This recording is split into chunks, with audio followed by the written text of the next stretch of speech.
शिवाय। ओम नमः शिवाय। प्रणाम देवगुरु बृहस्पति। पधारें देवराज इंद्र। बृहस्पति आश्रम में आपका स्वागत है देवराज। आपने क्यों कष्ट किया देवराज? हमें संदेशा भिजवा दिया होता, आपकी सभा में हम स्वयं उपस्थित हो जाते। देवगुरु, हमें एकांत में आपसे अति आवश्यक परामर्श करना है।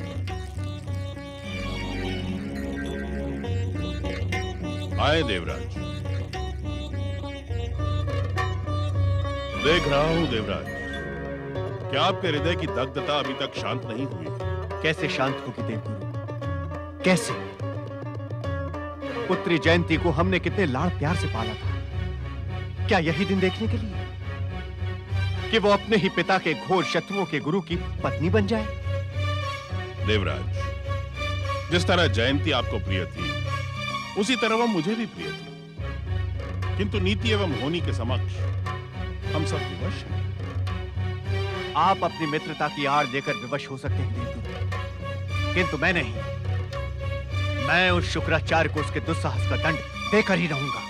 देवराज, दैत्य गुरु शुक्राचार्य अब आपके जामाता है। मेरी मित्रता से बड़ा संबंध तो आपका है। दैत्य गुरु के हित अहित में ही आपकी पुत्री का सौभाग्य जुड़ा है। मैं इस अधमपूर्ण संबंध को स्वीकार नहीं करता देवगुरु। देवराज, देवराज, देवराज, आपके स्वीकार ना करने से इस संबंध की पवित्रता पर आंच नहीं आती है देवराज। अग्नि को साक्षी मानकर और शिव की सौगंध के साथ वो दोनों पवित्र विवाह के बंधन में बंध गए हैं। शुक्राचार्य ने जयंती को स्वीकार ही मुझे उद्वेलित करने के लिए किया है। देवराज, आप हर विषय को अपनी प्रतिष्ठा के साथ जोड़कर क्यों देखते हैं? क्योंकि यह विषय मेरी प्रतिष्ठा से जुड़ा है देवगुरु। मेरा हृदय प्रतिशोध की भावना से दग्ध हो रहा है। देवराज, प्रतिशोध की भावना वो ज्वालामुखी है जिसमें सर्वप्रथम मनुष्य स्वयं जलता है। आप प्रतिशोध की भावना को त्याग दें और अपने निश्चय का संकल्प करें। गुरुदेव, मुझे प्रतिशोध एवं संकल्प में कोई स्थायी अंतर दिखाई नहीं पड़ता। दोनों का उद्देश्य तो शत्रु का विनाश ही है ना? नहीं देवराज, प्रतिशोध तथा संकल्प में बड़ा गहरा अंतर। अर्थात प्रतिशोध प्रतिक्रियात्मक होता है, जबकि संकल्प क्रियात्मक। प्रतिशोध में विनाश की भावना छुपी हुई होती है तथा संकल्प में कर्तव्य बोध। किंतु अंतर तो स्पष्ट नहीं हुआ गुरुवर। देवराज, प्रतिक्रियात्मक होने से प्रतिशोध का लक्ष्य कोई व्यक्ति एवं समुदाय ही होता है, जबकि क्रियात्मक होने से संकल्प, उद्दात एवं समाज कल्याण निहित होता है। असमय आपके हास्य का कारण मैं समझ नहीं पाया देवराज। गुरुदेव, मैं प्रतिशोध की भावना से दग्ध होकर आपके पास एक योजना का परामर्श लेने आया था। किंतु मैं देख रहा हूं कि मेरी योजना आपके संकल्प से जुड़ी हुई है। यही मेरी प्रसन्नता का कारण था। योजना? कैसी योजना? देवगुरु, मुझे स्वर्गलोक के गुप्तचरों द्वारा ज्ञात हुआ है कि शुक्राचार्य और जयंती अनिश्चित समय के लिए अज्ञातवास को चले गए। हमें उस बात की सूचना मिल चुकी है देवराज। मेरी योजना शुक्राचार्य और जयंती के अज्ञातवास से संबंधित ही है। देवराज, कहीं आप शुक्राचार्य एवं जयंती के वैवाहिक जीवन में बाधा डालने की योजना तो नहीं बना रहे हैं? नहीं नहीं देवगुरु, कदापि नहीं। देवराज, धर्म सम्मत विवाह एवं नीति सम्मत संसर्ग करने वाले सभी स्त्री पुरुष की रक्षा का दायित्व प्रभु शिव शंकर का है। आप अपनी योजना पर विचार कर लें। देवगुरु, हम किसी के भी जीवन में बाधा डालने का प्रयास नहीं कर रहे हैं, अपितु एक ऐसी योजना पर कार्य कर रहे हैं जो सभी के लिए कल्याणकारी है। और इस कल्याणकारी योजना को केवल आप ही सफल बना सकते हैं। आपकी योजना क्या है देवराज? देवगुरु, शुक्राचार्य की अनुपस्थिति में आप शुक्राचार्य का रूप धारण करें, असुरों के मन में देवताओं के प्रति वैर एवं द्वेष को समाप्त कर दें, उन्हें प्रतिशोध एवं संकल्प की ऐसी शिक्षा दें कि असुर सदा सदा के लिए स्वर्ग पर आक्रमण करने का विचार ही त्याग दें। नहीं देवराज, प्रपंच का ये मायाजाल रचना हमारे लिए शोभनीय नहीं है। देवगुरु, तो फिर आप स्पष्ट कह दीजिए, आप स्पष्ट कह दीजिए कि आप देवताओं के गुरु होते हुए भी उनकी किसी भी प्रकार सहायता करने के इच्छुक नहीं हैं। देवराज, देवराज, ये कार्य अनुचित है। देवगुरु, यदि आपके उपदेश सुनकर असुरों की आसुरी वृत्ति जाती है तो इसमें अनुचित क्या है? ये तो आपके द्वारा व्यक्त संकल्प का मार्ग है, लोक कल्याण का मार्ग है। उत्तर दे देवगुरु, क्या इस चिर प्रतीक्षित अवसर का लाभ उठाना देवताओं के लिए अनुचित होगा? क्या इस कार्य में लोक कल्याण की उदात्त भावना नहीं है? उत्तर दें आप। देवराज इंद्र, मैंने देवाधिदेव शिव शंकर को वचन दिया है कि मैं देव दानव युद्ध को समाप्त करने का हर संभव प्रयास करूंगा। यदि मेरे वचन का खंडन न होता हो तो मुझे आपका प्रस्ताव स्वीकार करने में कोई आपत्ति नहीं। देवगुरु, मेरा आपकी इस दुविधा से कोई सरोकार नहीं है। मेरी दृष्टि में यह योजना नीति सम्मत भी है और धर्म सम्मत भी। अब आप कहें। देवराज इंद्र, आप प्रतीक्षा करें, आपको उत्तर मिल जाएगा। प्रतीक्षा?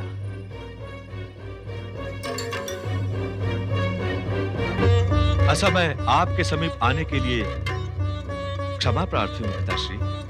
पुत्र, देवराज इंद्र के प्रस्ताव से मेरा मन दुविधाग्रस्त है। मुझे परामर्श दो कच्छ। मैं आपको क्या परामर्श दूं पिताश्री?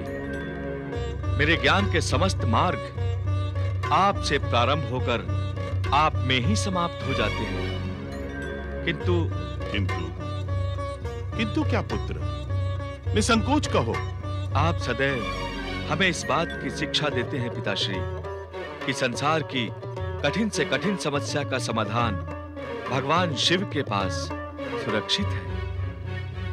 आप उन्हीं की शरण में जाइए, वो आपकी दुविधा अवश्य दूर करेंगे।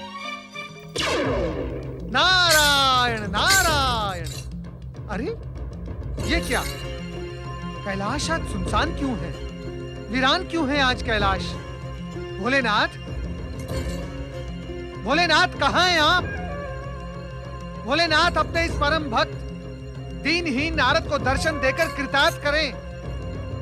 हे भोलेनाथ, कहाँ हैं आप? भोलेनाथ, मुझे दर्शन दें। हे विश्वेश्वर, मुझे दर्शन दें। हे त्रिकालदर्शी, मुझे दर्शन दें। तुम इतना अधिक उत्तेजित क्यों हो रहे हो नारद? हम कैलाश से पहली बार अदृश्य तो हुए नहीं। किंतु भोलेनाथ, आज से पूर्व कैलाश को इतना सुनसान एवं वीरान कभी नहीं देखा। कृपया आप मुझे ये बताएं कि आपकी इस लीला का रहस्य क्या है? कैलाश का वातावरण शांत एवं समाधि के अनुकूल रहे, इस लीला का यही रहस्य है। अर्थात महादेव? नारद, जो परम शिव भक्त हमारी कृपा पाकर आवागमन से मुक्त होकर हमारा कैलाश लोक प्राप्त करते हैं, हमारी गतिविधियों से उनकी निरंतर साधना में बाधा पड़ती है। ये आप क्या कह रहे हैं भोलेनाथ? आपकी गतिविधियों से आपके भक्तों की साधना में बाधा पड़ती है? ये कैसा रहस्य है? नारद, भक्त को उसकी भक्ति का प्रतिफल देना ही ईश्वर का उद्देश्य नहीं होता, अपितु भक्त को भक्ति, साधना एवं तपस्या योग्य वातावरण उपलब्ध करवाना भी हमारा कर्तव्य है। कैलाश के सुनसान एवं वीरान होने वाली लीला का यही रहस्य है। नारायण नारायण। अर्थात एकांत में की गई साधना ही सफल होती है? ऐसा सदा नहीं होता ना, किंतु एकांत में की गई साधना में जीवन के अनेक रंगों एवं व्यवहारों से भटकने की संभावना कम होती है। यही कारण है कि एकांत में की गई साधना के स्वर हम तक शीघ्र पहुंच जाते हैं। नारायण नारायण। अर्थात जीवन के विविध रंगों एवं समाज के मध्य की गई साधना का कोई मूल्य नहीं? नहीं नहीं नारद, जीवन एवं समाज के मध्य साधना से हमें प्राप्त करने के अमूल्य क्षण उपलब्ध है। यदि ऐसे रंगमय वातावरण में कोई साधक लोभ मोह मत्सर छोड़कर एक भी क्षण हमारा स्मरण करे तो उसे हमारी भक्ति अवश्य प्राप्त होती है। यही कारण है नारद कि गृहस्थ आश्रम में की हुई साधना सबसे अधिक कठिन मानी जाती है। किंतु भोलेनाथ, दैत्य गुरु शुक्राचार्य के आश्रम में भी तो शांति छाई हुई है। क्या उनका अदृश्य हो जाना ये भी आपकी ही लीला का अंग है? भोलेनाथ, दैत्य गुरु की खोज में बेचारे असुर इधर उधर भटक रहे हैं। तुम्हें अपनी इस जिज्ञासा का शमन करने के लिए तनिक प्रतीक्षा करनी होगी ना। हे शिव शंकर, मेरी दुविधा दूर करें, मुझे मार्गदर्शन दे भोलेनाथ। हमें आपकी दुविधा का ज्ञान है देवगुरु बृहस्पति।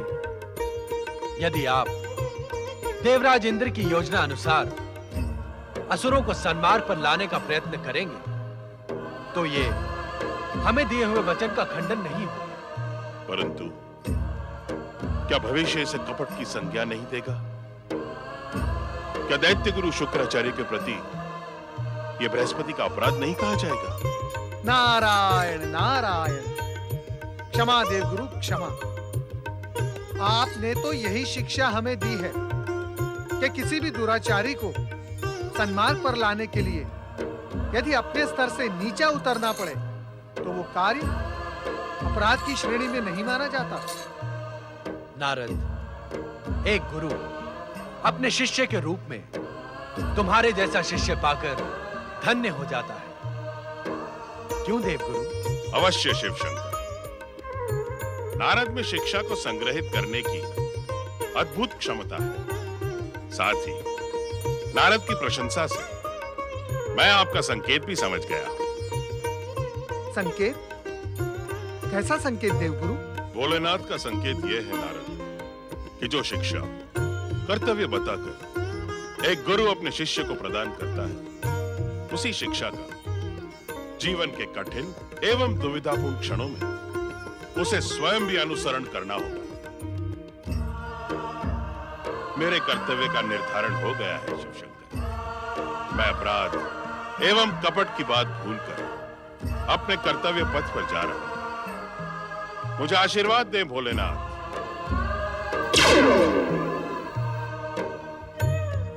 नारद, अब तो तुम्हारी जिज्ञासा का समाधान हो गया ना? हाँ भोलेनाथ। तो आप अपनी जिज्ञासा का आवरण उतार कर असुरों को एकत्र कर उन्हें सन्मार्ग पर लाने के लिए अपने गुरु बृहस्पति की सहायता कर। भोलेनाथ, आपकी आज्ञा शिरोधार्य है, परंतु आप कृपया मुझे ये बताएं कि आपकी इस विचित्र लीला का परिणाम क्या होगा? तुम इस बात से अपरिचित नहीं होना कि कुछ समय पूर्व हमने बृहस्पति और शुक्राचार्य को कैलाश बुलाकर देव दानवों के मध्य वैर भाव समाप्त करने का आदेश दिया था। हाँ प्रभु। ये लीला इसी आदेश की अगली कड़ी सिद्ध होगी, अर्थात अब घटनाएं इसी दिशा में आगे बढ़ेंगी। नारायण नारायण। भोलेनाथ, जन कल्याण के इस महायज्ञ में नारद भी अपनी समिधा डालने जा रहा है। कृपया आप मुझे आज्ञा दें। ओम नमः शिवाय।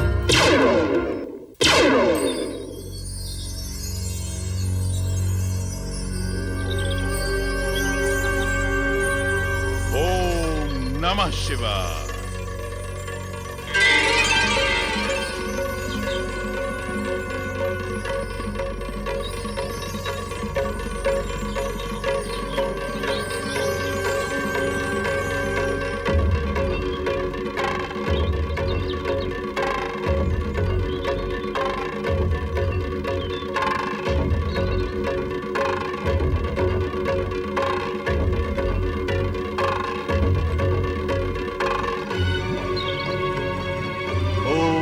नमः शिवाय।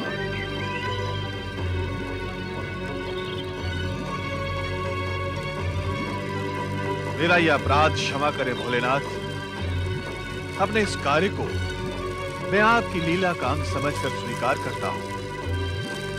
हे शिव शंकर, मुझे सदाचार, सद्विवेक एवं अपनी भक्ति प्रदान करें। ओम नमः शिवाय।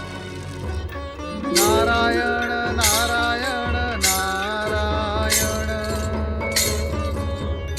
भजमन नारायण नारायण नारायण।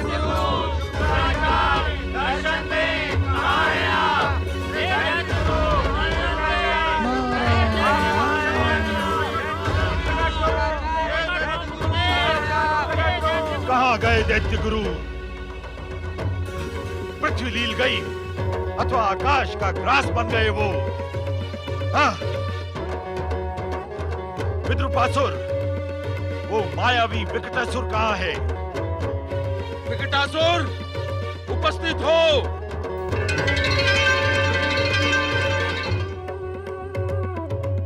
दैत्यराज महासुर की जय हो। आज्ञा दैत्यराज। विकटासुर, हमने तुम्हें दैत्य गुरु आश्रम की गुप्तचरी के लिए नियुक्त किया था, किंतु तुम कहाँ थे? दैत्यराज, मैं दैत्य गुरु शुक्राचार्य आश्रम की सूचना लेकर पाताल लोक गया था, किंतु आप वहां नहीं थे दैत्यराज। दैत्य गुरु शुक्राचार्य कहाँ हैं? बोलो विकटासुर, बोलो। भोलेनाथ, भोलेनाथ, यदि इसने सब कुछ बता दिया तो देवता और दानवों की मित्रता ये एक स्वप्न मात्र बनकर रह जाएगी। भोलेनाथ आप कुछ करें, भोलेनाथ आप कुछ करें।